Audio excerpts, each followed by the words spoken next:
Coríntios, capítulo 13, segunda carta, capítulo 13, versículo 5. Aleluia.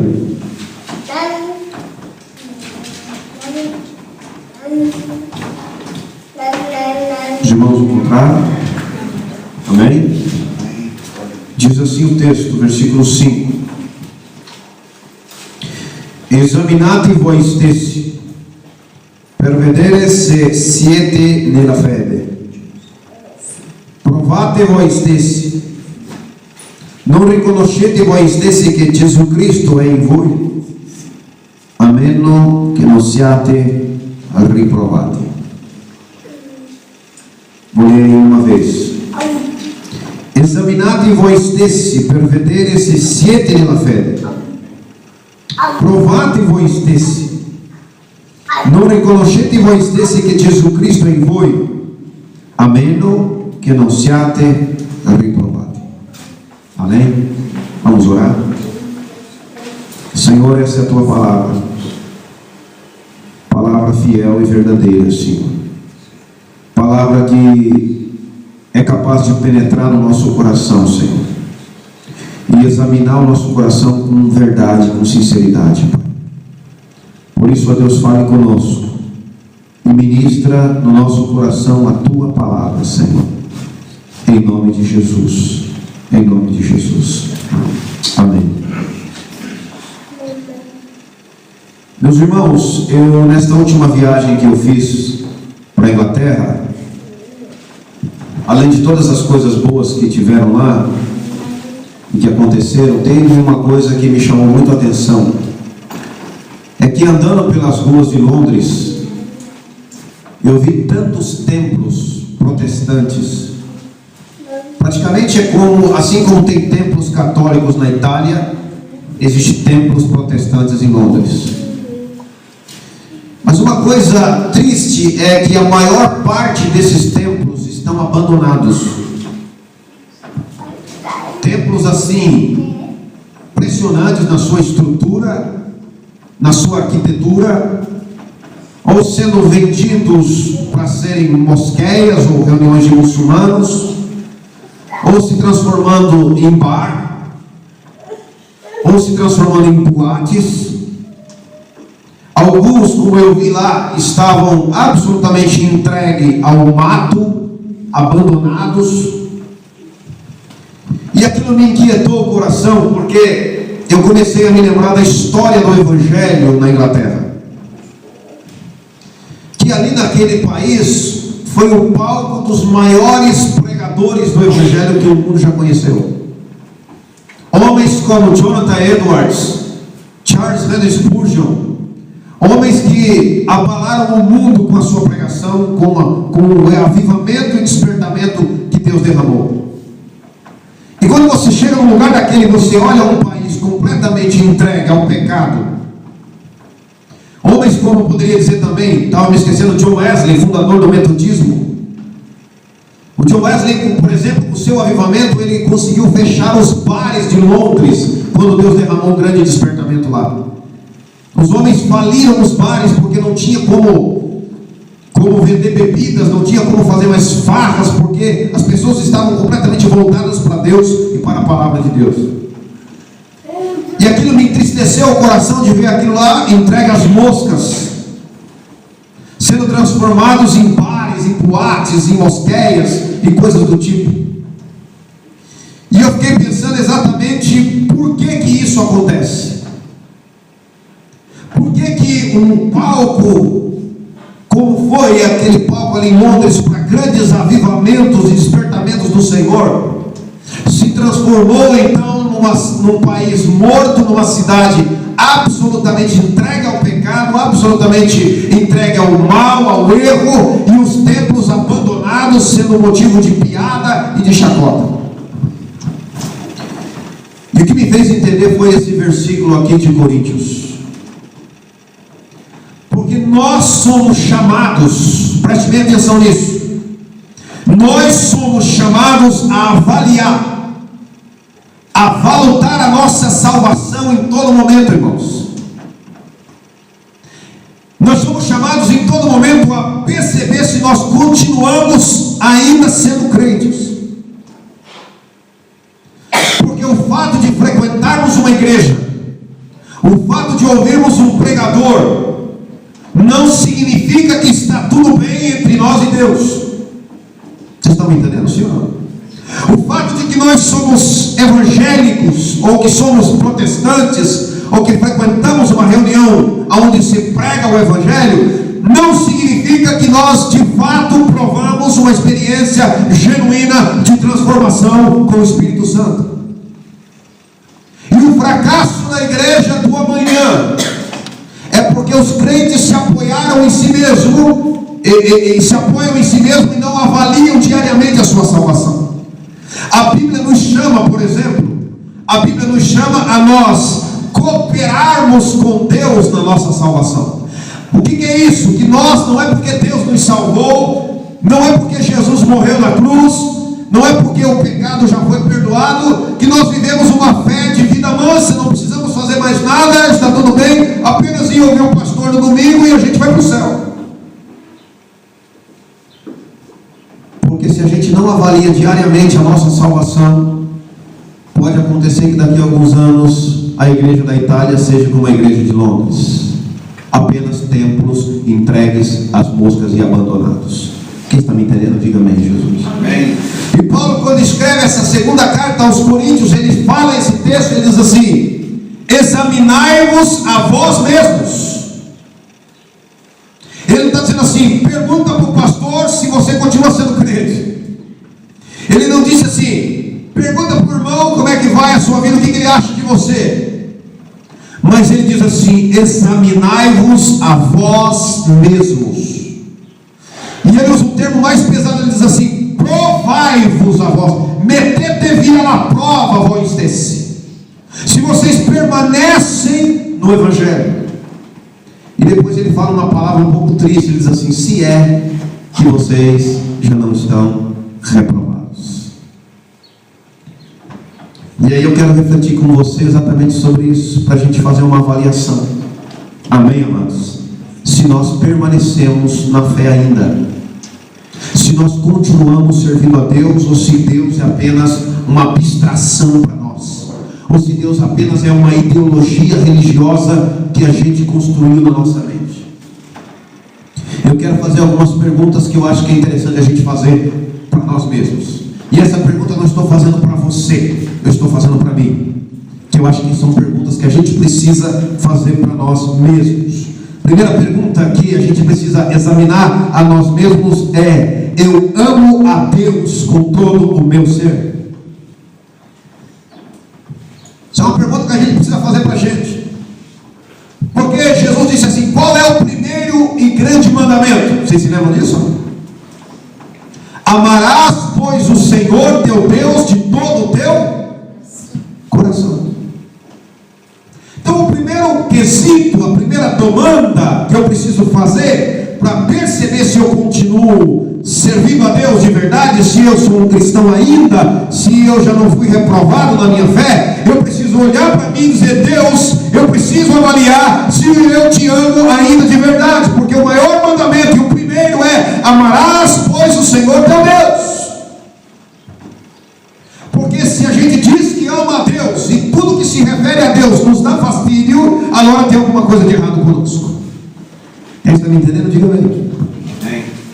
Se nós afirmamos categoricamente, não pastor, eu amo a Deus com todo o meu coração, mas tudo aquilo que se refere a Deus te dá incômodo, te dá preguiça, te dá fastídio, você não gosta, então tem alguma coisa de errado, porque o primeiro e maior mandamento é, amarás, pois, o Senhor teu Deus. Quando aconteceu um grande avivamento na Inglaterra, como eu disse para vocês, foi bem interessante, porque no avivamento de John Wesley, por exemplo, a história diz o seguinte, que as pessoas 8 horas, 8:30 da noite já se fechavam nas casas, não é porque estava frio, se fechavam nas casas para estudar a Bíblia. Era comum andar pelas ruas de Londres e ver as pessoas sentadas em volta da mesa, várias casas com as lamparinas acesas, eles ali lendo a Bíblia e discutindo a palavra de Deus. Para alguns dizia-se que até encontrava pessoas pelas estradas discutindo terminologias em grego para entender em profundidade a palavra de Deus. É isso que eu quero dizer para você. Como é que pode parar o comércio às 8h30 da noite para estudar a palavra uma cidade inteira? Vocês estão me entendendo o que eu quero dizer, amados? Amarás, pois, o Senhor teu Deus de todo o teu coração. E a gente diz que ama a Deus, e aí eu fico perguntando quanto tempo a gente dedica a Ele. Quanto texto a gente escuta, ou ouve, ou lê da palavra por dia. E nós amamos a Deus. É uma coisa para a gente pensar. Uma segunda pergunta que eu aprendo, para nós examinarmos a nós mesmos, é: eu me preocupo com o bem-estar do outro como eu me preocupo com o meu? Porque uma das características do verdadeiro evangelho, do cristianismo, o primeiro e maior mandamento é: amarás, pois, o Senhor teu Deus de todo o teu coração, de toda a tua alma, de todo o entendimento, de todas as tuas forças, e ao próximo como a ti mesmo. Então a pergunta para mim avaliar exatamente o meu cristianismo é: eu me preocupo com o teu bem-estar como eu me preocupo com o meu? Eu me importo com você como eu me importo comigo mesmo? Porque uma resposta a essa pergunta vai refletir que tipo de evangelho eu tenho dentro de mim. Quem está me entendendo? Amém. Porque é isso que avalia, queridos. Se você analisar, por exemplo, a igreja primitiva, a igreja dos apóstolos, numa pregação converteu-se 3.000 pessoas. Pedro pegou um sermãozinho básico, amém? Aquele sermão assim, só contando a história que aconteceu com Jesus em Jerusalém. E diz o seguinte: que o coração do povo se constrangeu, e naquele dia 3.000 almas se renderam a Deus. Mas o que me chama a atenção não é o fato de 3.000 almas se renderam a Deus, é que dessas 3.000 almas, diz o seguinte: era um só, o coração e a alma daquele povo. Vocês estão me entendendo? Diz assim: entre eles não havia nenhum bisonhoso, porque eles tinham tudo em comum, vendiam as suas propriedades e bens e repartiam na medida em que as pessoas tinham necessidade. Sabe o que é isso, querido? Alguém que realmente provou a Deus. Deixa eu te dizer mais uma terceira pergunta: o que o mundo pensaria de Deus se a tua vida fosse o padrão para elas? O que o mundo pensaria sobre Deus se o padrão para elas conhecerem a Deus fosse você? Conseguiu entender? Se todo o conhecimento de Deus dependesse da minha e da tua vida, como seria o evangelho na terra? Como que estaria o conhecimento de Deus? Como que estaria o entendimento das pessoas sobre Deus se nós, e apenas nós, fôssemos o padrão? É uma coisa para se pensar. Sim ou não? Quando Paulo está dizendo examinai-vos a vós mesmos, provai-vos a vós mesmos, ele está falando para a gente fazer isso aqui. Pega aí umas perguntazinhas aí importantes como essa, comece a avaliar a sua vida, comece a pensar, comece a refletir. Se eu fosse o padrão para as pessoas conhecerem a Deus, como é que estaria o conhecimento de Deus na terra? Vocês estão me entendendo, queridos? Veja que coisa interessante. Porque em Atos capítulo 11 diz assim que em Antioquia aconteceu um derramamento do Espírito Santo. As pessoas começaram a se converter. Até aquele momento, sabe como é que os crentes eram chamados? Não eram chamados de evangélicos, não eram chamados de cristãos, eram chamados de os do caminho, ou nazarenos, que eram seguidores de Jesus de Nazaré. Mas veja só, em Antioquia diz assim, no capítulo 11 de Atos: ali, pela primeira vez, os crentes foram chamados de cristãos. E por que eles foram chamados de cristãos? Por causa da semelhança. Eles eram tão parecidos com Jesus, eles eram tão próximos de Cristo, que eles foram se identificando com Cristo, que as pessoas olhavam para eles e chamavam ele de cristãos. Que a palavra cristão significa um pequeno Cristo, um Cristo em miniatura. Então, quando eu quero dizer para você, se a minha vida é o padrão, eu tenho que ser chamado cristão, não apenas porque eu sou de uma igreja evangélica, mas porque eu me identifico tanto com Jesus, que quem quem olha para mim, quem conversa comigo, percebe que eu estou com Jesus. Quem anda com Jesus muda a linguagem. Quem anda com Jesus pensa como Jesus. Quem anda com Jesus adquire os jeitos de Jesus. Sim ou não? Sim ou não? A gente não convive com os italianos aqui? A gente não pega o jeito deles? Sim ou não? Não é assim? A gente não começa a falar como eles, mas pegar o jeito deles, porque a gente está caminhando com eles. Você vai aprendendo tanto que se alguém não te conhecer, de repente, apesar do acento, pode olhar para você e dizer: você é italiano? Você está entendendo porque você é o que aconteceu com os cristãos. Eles começaram a ouvir tanto sobre Jesus e aprender sobre Jesus, que a Bíblia diz assim, que eles pela primeira vez foram chamados de cristãos. Posso fazer mais uma pergunta? Posso fazer mais uma pergunta para a gente examinar nós mesmos? Amém. Amém? Quantas pessoas ouviriam sobre Jesus se elas dependessem de você? Quantas pessoas ouviriam sobre Jesus e de Jesus se para ouvirem elas dependessem apenas de você? Faça uma avaliação. Examinai-vos a vós mesmos. Provai-vos a vós mesmos. Deixa eu só dar um exemplo para você. A igreja dos Tessalonicenses. Já viram falar dos Tessalonicenses? É interessante quando Paulo escreve a carta aos Tessalonicenses, porque a igreja dos Tessalonicenses, Paulo pregou o evangelho em Tessalônica e depois saiu corrido de lá porque o pessoal queria bater nele. Ele pregou ali 2 semanas, 3 semanas no máximo, ele pregou e foi embora. E quando ele escreve a carta aos Tessalonicenses, ele diz assim: irmãos, eu estou feliz porque a vossa fé e o vosso testemunho se espalhou pelo mundo. Não temos necessidade de falar mais nada, porque vocês já deram testemunho em toda a Ásia Menor, em todo o território aqui dessa região da Judéia. Todo mundo já ouviu falar de toda a fé em Jesus Cristo que vocês adquiriram, e de quanto vocês continuam perseverando, mesmo debaixo de perseguição. Sabe o que isso quer dizer, querido? Quer dizer o seguinte, que eles eram tão intensos na sua conversão, que falar de Jesus para eles era uma coisa normal, não falar de Jesus era uma coisa estranha. Vocês estão me entendendo? Hoje, em vez para nós, acontece o contrário. A gente vai falar de Jesus para a pessoa, a gente já fica preocupado, né?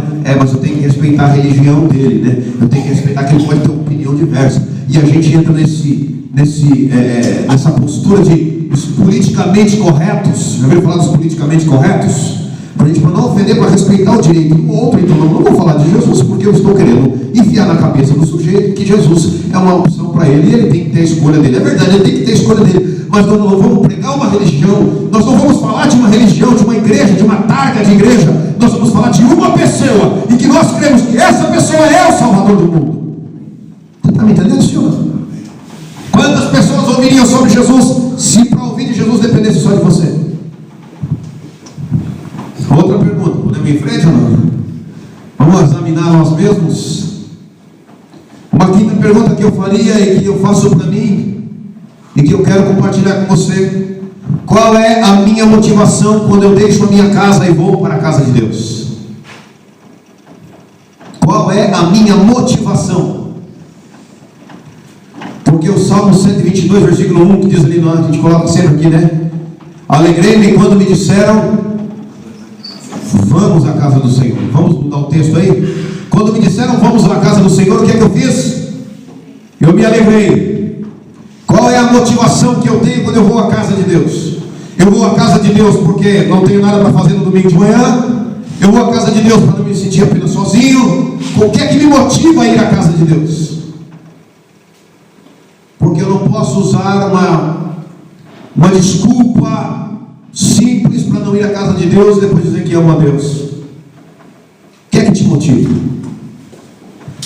Se você vem para a casa de Deus porque você vai dar gratidão e adoração a Deus, porque você diz no seu coração: não, eu vou para a casa de Deus porque eu quero adorar o Senhor e agradecer a Ele por tudo que me fez, e eu quero aprender os caminhos dele, eu quero ouvir o que é que Ele tem para me ensinar. Se essa é a tua motivação, querido, deixa eu te dar as boas-vindas. Você está no caminho da vida.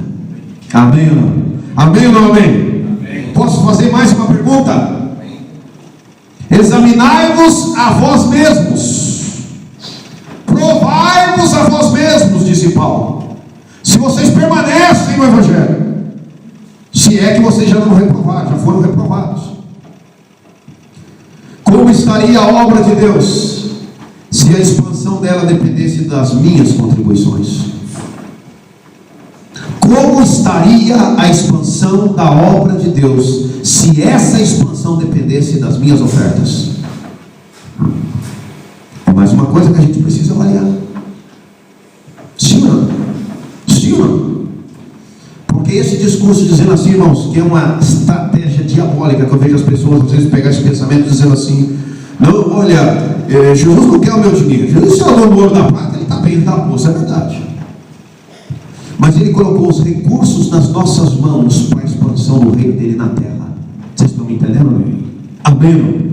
Quando eu contribuo, seja com oferta, com dízimo, com aquilo que eu posso doar, com aquilo que eu posso contribuir à casa de Deus, eu estou proporcionando de que o evangelho continue sendo pregado.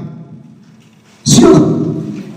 Agora a pergunta de Deus para nós é o seguinte: como é que estaria a minha obra?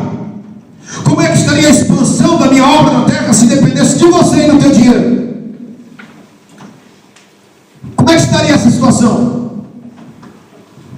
Porque se você olhar, meu irmão, quando Malaquias, que é o texto que a gente lê clássico aqui, né, para dízimos e ofertas, trazei todos os dízimos à casa do tesouro para que haja mantimento na minha casa, vai ler o contexto daquele texto ali para você entender. O povo tinha parado de contribuir, o povo tinha se preocupado com as suas casas, tinha se preocupado com as suas coisas, estavam envolvidos apenas em ter as suas coisas. E aí o profeta de Deus levanta e diz assim: trazei todos os dízimos à minha casa e depois provai-me nisto, diz o Senhor. Deixa eu te dar uma boa notícia aqui. Deus nunca admitiu ser colocado à prova. Deus puniu Israel no deserto porque Israel colocava Deus à prova. Israel tentava Deus. Israel dizia assim: se o Senhor é Deus, por que o Senhor não faz? Se o Senhor é Deus, por que o Senhor não faz? E Deus se irava contra isso. E o mandamento do Senhor é: nunca vocês vão colocar Deus à prova. Mas aqui não. O próprio Deus só faz uma exceção à regra. Eu achei interessante isso. Toda regra há a sua exceção, né? E aqui há a exceção à regra. E Deus diz assim: trazei todos os dízimos e ofertas à minha casa e depois provai-me. Eu estou dando liberdade para vocês me colocar à prova. Provai-me nisso aqui. Vamos ver se eu não vou abrir as janelas dos céus. Vamos ver se eu não vou derramar bênção sem medida sobre a vida de vocês, que vocês não vão ter nem aonde guardar. Provai-me nisso, diz o Senhor. Vocês estão me entendendo? Então eu não consigo admitir esse cristianismo, porque uma das coisas: ah, pastor, converteu o coração, mas não converteu o bolso. Não existe isso, querido. Não converteu nada. Porque se você olhar para Atos dos Apóstolos, no capítulo 4, nos últimos versículos, diz assim: que na igreja de Jerusalém apareceu um tal de José, chamado Barnabé. Diz assim que ele era chamado de filho da consolação. O que é que ele fez, o Barnabé? Ele tinha uma propriedade, ele viu que a igreja de Jerusalém estava na pobreza, as pessoas estavam necessitadas, ele se converteu a Jesus. Ele foi, vendeu tudo que ele tinha, pegou o dinheiro, depositou ao pé dos apóstolos para que fosse suprido as necessidades das pessoas. Por isso que ele foi chamado de filho da consolação, porque ele consolou o povo de Deus naquele momento. Vocês estão me entendendo, sim ou não? Sim ou não? Essa é a conversão. Quer ver outro exemplo de falsa conversão? O Ananias e a Safira, logo no capítulo 5 de Atos. Isso foi no capítulo 4, no finalzinho. No capítulo 5, um casalzinho lá chamado Ananias e Safira dá uma olhada assim para ver como é que o Barnabé foi tão querido ali pelo pessoal, né, o José. E ele diz assim: vamos fazer uma bela figura também. Foram lá, venderam uma parte das coisas que ele tinha, deram uma parte para a igreja e uma parte eles retiveram para eles.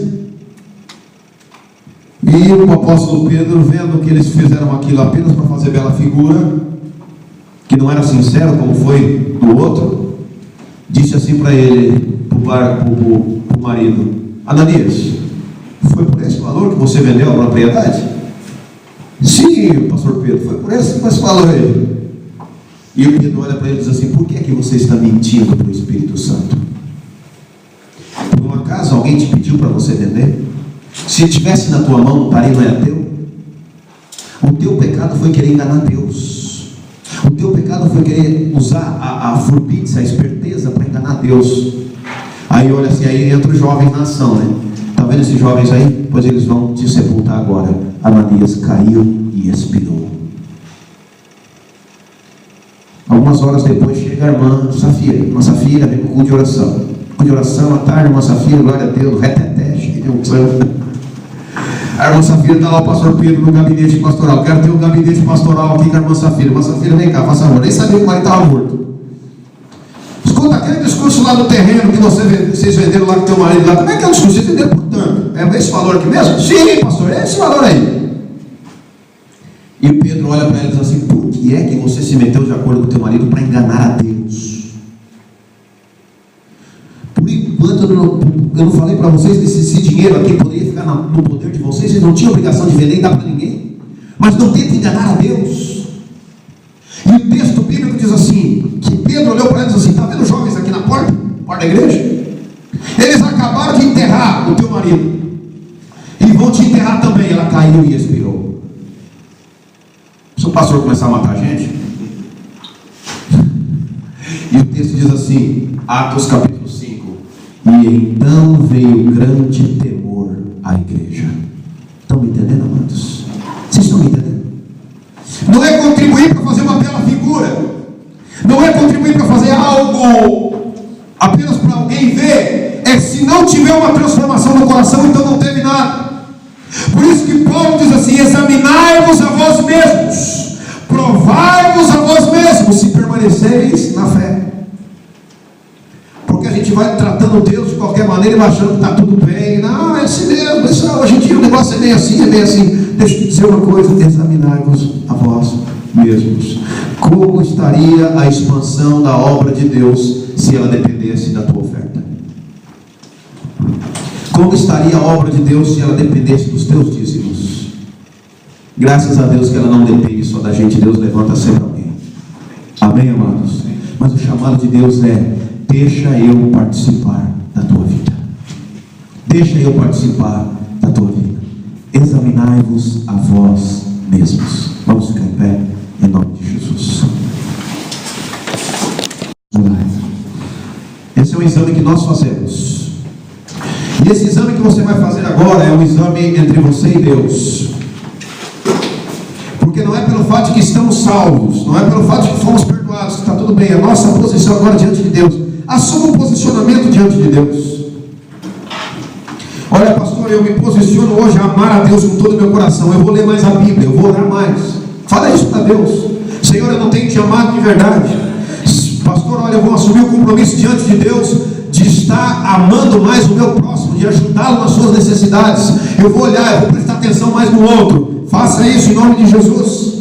Você vai compartilhar do Evangelho. Pastor, eu vou dar minha contribuição. Onde eu estiver, eu vou falar de Jesus para alguém. Ainda que esse alguém não aceite, rejeite, mas eu vou abrir a minha boca e eu vou falar, eu vou dar o meu testemunho de Jesus na minha vida. Não é pregar a igreja para as pessoas, é dar testemunho. Quem está entendendo, diga amém, Jesus. Quando eu sair da minha casa para vir à casa de Deus, eu vou vir com todo o meu coração. Vou vir com alegria, com júbilo. Vou ouvir a palavra de Deus. Eu quero deixar um tempo para você orar agora. Feche os seus olhos. Pai, Ele é maior,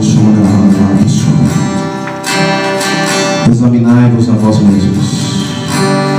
Examinate vós teste, diz o Senhor. Metete-vi à prova, vós teste. Faça uma avaliação da tua vida. Como tem sido? Porque senão a igreja não vai durar. Se você não avaliar o teu coração, a tua vida com Deus, a igreja vai ser como a igreja da Inglaterra. Vai passar os anos e tudo que se ouviu só foram belas histórias e nada permaneceu. Porque as pessoas não tiveram o cuidado de todos os dias examinar a vida, de todos os dias buscar uma certeza da salvação, de todos os dias buscar uma confirmação de que ainda permanece crente na presença de Deus.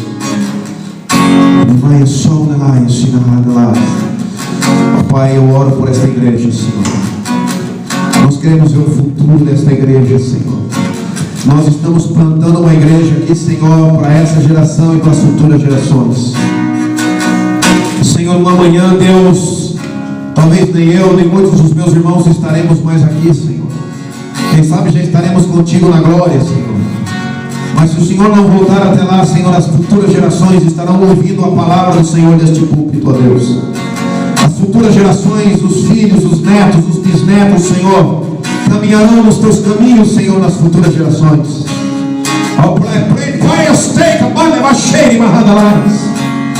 Por isso, Senhor, nos dá certeza hoje.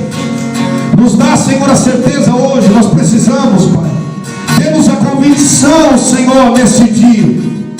Examinar-vos a vós mesmos, diz o Senhor. Provai-vos a vós mesmos, diz o Senhor. Se vocês permanecem na fé, tomara que vocês não estejam reprovados. Tomara que vocês não tenham sido já rejeitados, diz o Senhor. Examinai-vos a vós mesmos. Faça um exame, faça essas perguntas para o teu coração.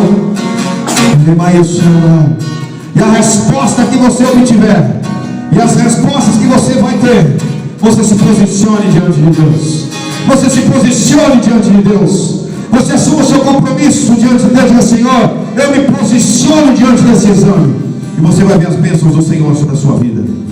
Você vai ver as bênçãos do Senhor sobre a sua vida.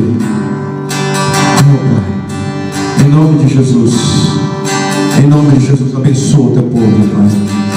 Abençoa os teus filhos, ó Deus. É o que nós te pedimos, Pai. No nome de Jesus. No nome de Jesus. Amém, Senhor. Amém. Amém. Feche os seus olhos. Senhor nosso Deus, nós te agradecemos. Obrigado, Deus, por essa manhã maravilhosa. Obrigado pela tua palavra, Deus, que fala ao nosso coração. Senhor, que o Senhor nos ajude a caminharmos próximos de ti. Que a gente tome posse dessa palavra.